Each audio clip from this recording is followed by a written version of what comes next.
नमस्कार साथियों, जैसा कि आपको पता है कि जनवरी में हमारा यूपी टेट आने वाला है। तो मैं एक नया बैच शुरू कर रही हूँ जिसमें मैं आपको हिंदी व्याकरण पढ़ाऊँगी, जो कि आपकी यूपी टेट में तो हेल्प करेगा ही, बाकी की जो अलग भी हमारी टीचर्स को लेकर के टीचर्स के लिए जो हमारी वैकेंसी आती हैं उनमें भी आपकी हेल्प करेगा। मैं आपको एकदम बेसिक से पूरी हिंदी व्याकरण कराऊँगी। तो सबसे पहले हम शुरुआत करेंगे हमारी वर्णमाला से। तो जैसा कि आप जानते हो, हमारी वर्णमाला में कितने वर्ण होते हैं? हमारी वर्णमाला में होते हैं 52 वर्ण। और हमारी जो वर्णमाला है वो स्वर और व्यंजन में विभाजित है। तो सबसे पहला सवाल है, स्वर कितने होते हैं? 11। व्यंजन कितने होते हैं? 33। तो आज हम बात करेंगे अपने स्वरों की। तो हमारे स्वर कौन से होते हैं ये तो आप जानते ही होंगे, फिर भी मैं लिख देती हूँ। आ ई उ ए ओ और सबसे एंड में क्या आता है हमारा? रा ऋषि। तो हमारे जो ये स्वर हैं हिंदी वर्णमाला में, ये उच्चारण के आधार पर 4 प्रकार के हैं। कितने हैं? 4 प्रकार के। उच्चारण के आधार पर कितने भागों में बांटा गया है स्वर को? 4। उच्चारण के आधार पर मैं आपको एकदम सारा बेसिक से कराऊंगी। ये कौन कौन से हैं? ये है हमारा हस्व स्वर। हस्व स्वर हमारे वो स्वर होते हैं जिनका उच्चारण करने में सबसे कम समय लगता है, जैसे कि छोटा आ, छोटी ई, छोटा ऊ और हमारा रा ऋषि। दीर्घ स्वर जिनको हम क्या कहते हैं? सजातीय स्वर। मैं आपको ये अभी समझाऊंगी कि इनको सजातीय स्वर क्यों कहते हैं। पहले सुनिए ये होते क्या हैं। जिनका उच्चारण करने में ह्स्वर की अपेक्षा अधिक समय लगता है, जैसे कि बड़ा आ, बड़ी, बड़ा ऊ। और ये सजातीय स्वर क्यों कहे जाते हैं? क्योंकि ये 2 समान स्वरों से मिलके बने हैं। जैसे कि हमारा बड़ा है, बड़ा आ हमारा किससे बना है? आ और आ से।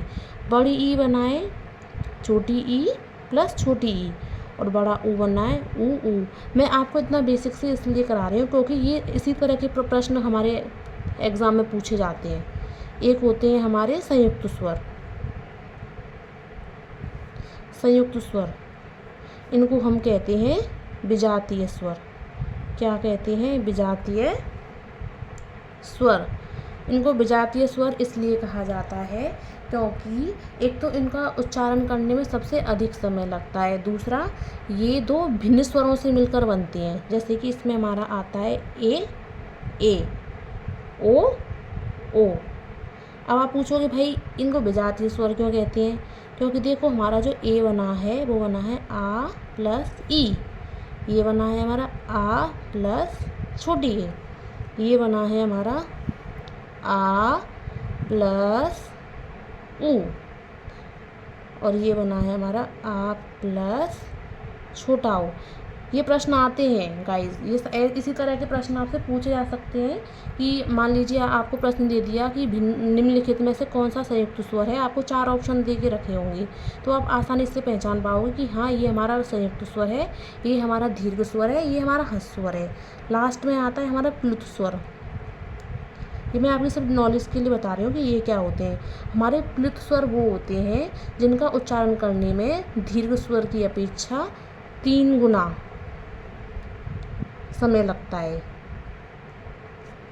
ठीक है। और जैसे कि आपको इसमें भी ये प्रश्न पूछा जा सकता है कि निम्नलिखित में से कौन सा प्लुत स्वर है, तो इसकी जो पहचान होती है वो होती है 3। जैसे कि मैं उदाहरण के लिए लिखूँ ओम, तो आप पहचान जाओगे कि ये हमारा प्लुत स्वर है क्योंकि इसमें ये 3 आ रहा है। ठीक है। और दूसरी बात ये है कि स्वरों को हमारी जीभ के आधार पर भी बांटा गया है, जीभ के उच्चारण के आधार पर। अब इसमें कौन कौन से स्वर आते हैं, कितने भागों में बांटा गया है?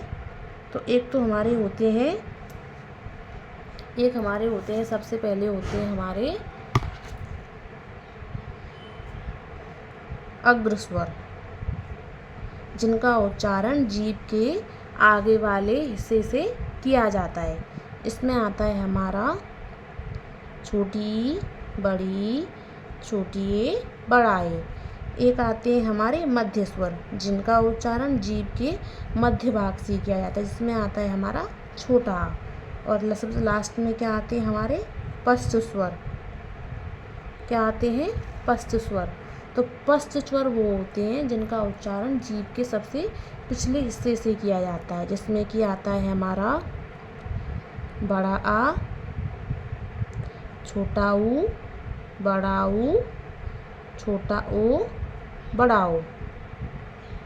बस, तो स्वर और स्वर हमारे इतने ही हैं। स्वर के बारे में हमें बस इतना ही पढ़ना है। ठीक है गाइस, तो आप इसको लिख लीजिए, नोट कर लीजिए, और इसी तरह के प्रश्न आएंगे आपके पेपर में। इससे बाहर कुछ भी नहीं आएगा। तो आज हमने स्वर पढ़े हैं, कल मैं आपको व्यंजन कराऊंगी। तो अगर आपको मेरा वीडियो अच्छा लगे तो प्लीज़ लाइक करो, सब्सक्राइब करें। पहले मैं आपको हिंदी के पूरे नोट्स बनवाऊंगी, देन मैं उसके बाद में आपको प्रश्न करवाऊंगी, क्योंकि अगर मैं सीधे प्रश्न करवाऊंगी तो आप कैसे करोगे उसे? पहले आपको बेसिक भी तो क्लियर होना चाहिए ना। तो इस वजह से मेरे चैनल को प्लीज़ लाइक एंड सब्सक्राइब करें। Thank you.